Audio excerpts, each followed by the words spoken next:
is Maria Stephanie Pauya and this is Jeric. Jeric B. Diadnes Panansya. So, why did you choose Isulan Campus? Pili ko to dito sa campus na Isulan kasi maraming mga gimmick or mga bawa sa sports tayo. Sa ako, basketball. Pinili ko rin dito kasi dito rin pinili ko na course. Hi, I'm with Mas Leia Padawi. What's your favorite subject on this term?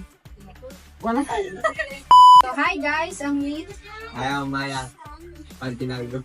And so, why did you expect or anong kina-expect mo sa course na yun? So, sa tuod lang, why di ko maging expect sa course kani kay di ko manitani di course. Kumalada, importante po kagara ko dito.